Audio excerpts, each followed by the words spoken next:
Sí. Imagínese. Lamentable. Bueno, iniciamos nuestro programa porque somos la primera mesa de opinión de Antioquia, pero nos gusta hablar con personas desde la ciudad de Bogotá. Hoy invitamos al representante de la Cámara por Bogotá, ¿es así? Sí, señor. Andrés Forero, a quien le doy una muy cordial bienvenida. Nacho, un saludo para ti, un saludo para las personas que nos acompañan en la mesa y para todas las personas que nos ven hoy. Bueno, Andrea Sierra, ¿por qué tenemos al representante de la Cámara hoy aquí en este programa? El representante de la Cámara, que de hecho hoy es invitado, podemos decir, presencial de manera virtual, porque él ha sido un constante en los informes que siempre estamos dando desde el Congreso de la República.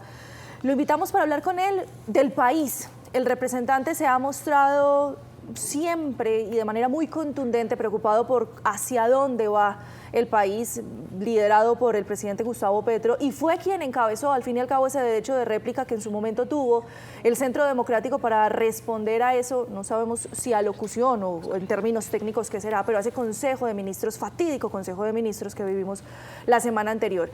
Con él hablar del tema de la reforma a la salud, que ha sido uno de los principales y más juiciosos opositores, hablar con él del tema de la reforma laboral y hablemos de lo que se viene en las plenarias de la Cámara de Representantes. Iniciemos, representante, ¿cómo les fue a ustedes en esa réplica? ¿Cómo la construyeron? Obviamente, pues me dirá usted que ese Consejo de Ministros, eso de Consejo de Ministros no tuvo nada, pero ustedes salen a replicar. ¿Cuál es su análisis frente a esto?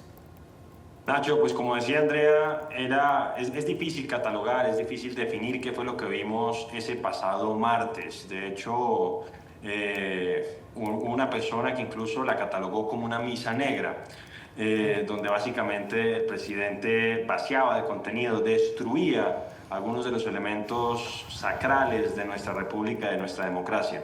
Entonces, obviamente fue un reto para el Centro Democrático, para Cambio Radical, plantear una respuesta a ese espectáculo macabro que vimos el martes. Entonces, lo que nos pareció importante, o la forma en que decidimos abordar esa réplica, fue tratar de evitar que ese espectáculo eclipsara los problemas que está viviendo hoy la gente.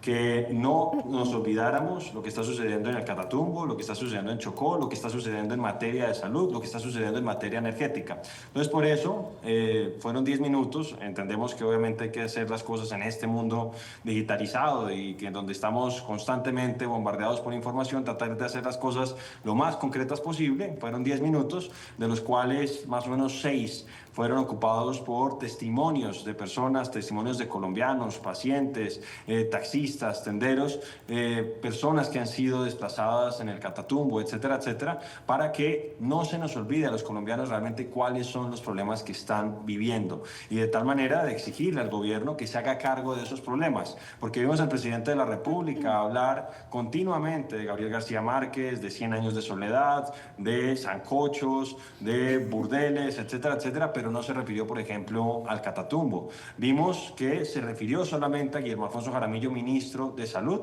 para contar una anécdota bastante oscura de cuando él era guerrillero, cuando hacía parte del M-19 y que el señor Jaramillo lo había metido clandestinamente al Congreso, pero no se hizo cargo, por ejemplo, de las órdenes que le ha dado la Corte Constitucional al señor Jaramillo a propósito de la UPC y presupuestos máximos y que él se resiste a cumplir y obviamente eso está teniendo consecuencias en los pacientes. Entonces, básicamente ese fue, por lo menos en el caso del Centro Democrático, el hilo conductor. Tratamos de evitar que ese espectáculo lamentable que vimos todos los colombianos y que no sabemos cómo definir, eclipsara los problemas que hoy padecen los colombianos y que este gobierno tiene que resolver.